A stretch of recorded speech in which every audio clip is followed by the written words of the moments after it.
Em nome de Deus, comento misericordioso. Louvemos a Deus, o Senhor do Universo. O comento misericordioso. O Senhor do dia do juízo. Só a Ti adoramos e só de Ti imploramos ajuda. Guia-nos na senda reta, na senda dos que agraciaste e não dos abominados nem dos desviados. Amém. Ora viva, boa noite. Esta é a minha primeira tentativa de fazer um vídeo para alguns que desconfiavam que eu fosse uma personagem virtual. O tema de hoje será que o árabe, como podem já ter adivinhado, que o árabe não é uma língua sagrada. Peço desculpas por sendo este o meu primeiro vídeo.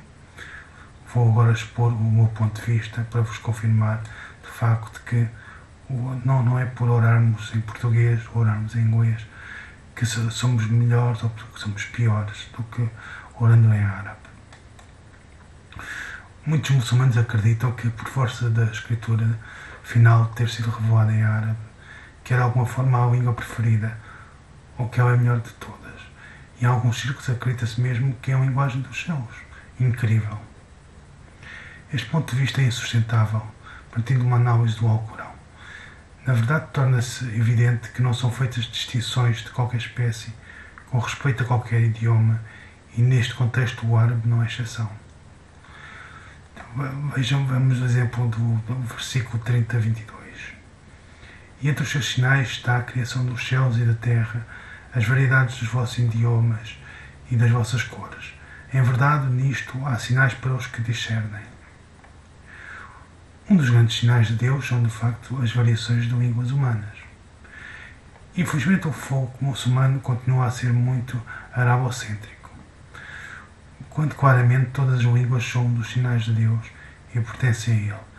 Sem dúvida, o árabe é uma língua importante para aprender, dominar, porque a escritura definitiva foi revelada nela. Assim, qualquer estudo, ou como afirma o Alcorão Tabadun, em 482, 2368, 3829, 4724, ou seja, investigar, ponderar atentamente até que o assunto seja claro, é assistido por ela. Isso não é diferente para um estudioso bíblico, dominar os meandros do grego para auxiliar um estudo da Septuaginta ou aprender o latim para compreender a relevância, mensagem de vulgates latinos posteriores, ou mais ainda, dominar o hebraico para entender o texto original mais detalhadamente.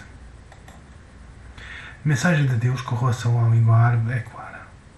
O Alcorão foi revelado apenas em árabe para que as pessoas a quem a mensagem foi sendo revelada, ou seja, o profeta Maomé e seus contemporâneos, entenderam claramente que, para que o mensageiro possa ser uma testemunha contra eles e transmitir a mensagem para eles com máxima clareza, de modo que não foi deixado nenhum motivo para negar.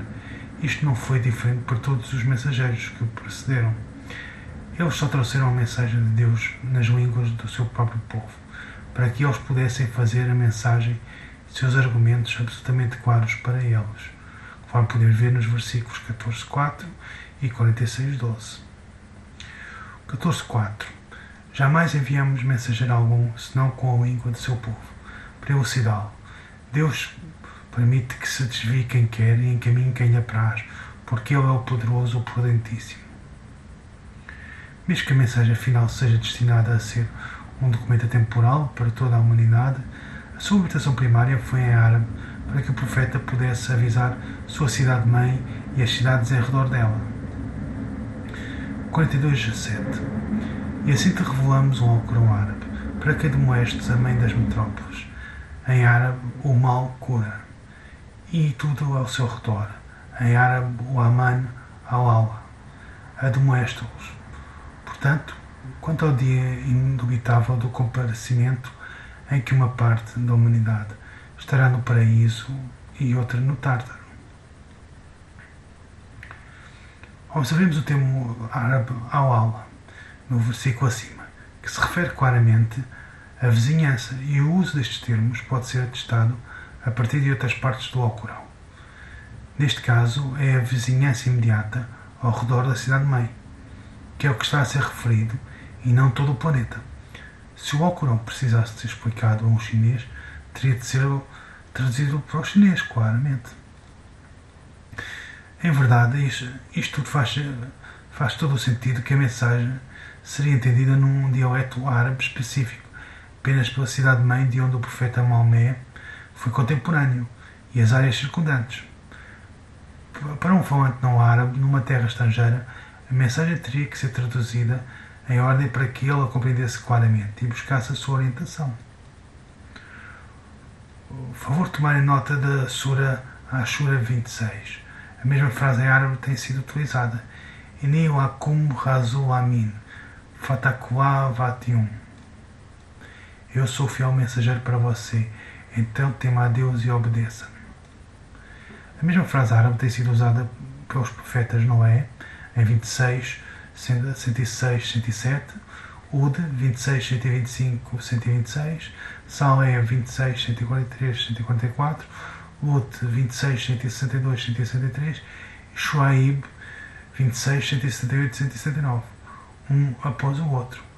Nenhum só desses mensageiros disse esta frase em árabe, mas sim nas suas próprias línguas, para o seu próprio povo. Por isso é a mensagem que é importante, não a linguagem que é entregue, pois o próprio Alcorão é uma tradução de outras línguas para o árabe. Por exemplo, uma nota de todos os diálogos encontrados no Alcorão, dos profetas Noé, Abraão, Moisés, Jesus, diferentes mensageiros, anjos, Iblis, Satanás, Faraó, até mesmo de uma formiga, 27:18, e uma ave polpa, 27:22. Todo este discurso foi capturado e traduzido pelo próprio Deus para um público árabe poder compreender a mensagem e a sua sabedoria. Se Deus pode traduzir o discurso de outros ao longo da história para tornar a mensagem clara para um público árabe, então por que não podem os que não falam árabe concentrar os seus esforços para compreender a mensagem em suas próprias línguas? Isso é ratificado alguns versos mais tarde, em 26, 195 e 196, em que a mensagem existe nas escrituras do Velho, que também se conecta com a máxima do Alcorão, que não revelamos nada ao mensageiro que não tenhamos revelado antes, 41, 43. Então por que Deus escolheu o árabe para a revelação final? Sabe porque é especial ou santo? O próprio Alcorão responde a esta pergunta apropriadamente e de forma sucinta. Se o Alcorão não foi revelado em árabe, os contemporâneos do profeta árabe teriam argumentado a respeito de porque que as comunicações eram numa língua que eles não podiam entender. Além disso, não teria feito nenhum sentido para eles ter uma revelação numa língua estrangeira entregue a um profeta árabe. Vejamos a 41, 44. E se houvéssemos revelado um Alcorão em língua persa, teriam dito: porque não nos foram detalhados os versículos? Como um livro persa e um mensageiro árabe diz-lhes: para os fiéis é orientação e bálsamo, porém para aqueles que não creem e estão surdos é incompreensível, como se fossem chamados para algo de um lugar lógico. Agora passemos às considerações finais. Todas as línguas pertencem a Deus e as variações em si são sinais de Deus, mas como muitos muçulmanos infelizmente afastam-se do Alcorão por causa da crença tácita de que a mensagem do Alcorão nunca pode ser verdadeiramente compreendida sem o conhecimento erudito do árabe clássico no Alcorão. Quantos muçulmanos também mantêm a crença sem suporte de que de alguma maneira a língua árabe é muito superior a qualquer outra?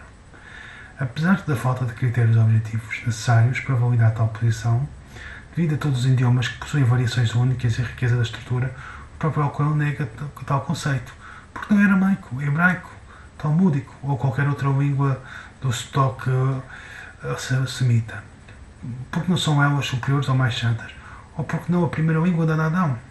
Afinal de contas, muitos grandes profetas falaram para o seu público com a mesma mensagem assim. Vejamos o versículo 2.2.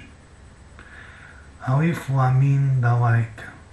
Este kitab, livro, escritura, lá, não raiba, dúvida, fiai nele, o da orientação, mudakin, aquele Deus consciente.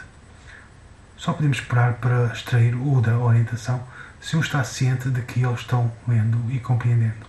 Mais ainda, como pode um muçulmano honesto filtrar sempre o pensamento religioso de outro ser humano, relativo, académico ou estudioso, sem estabelecer um ponto de referência em conhecimento para si mesmo?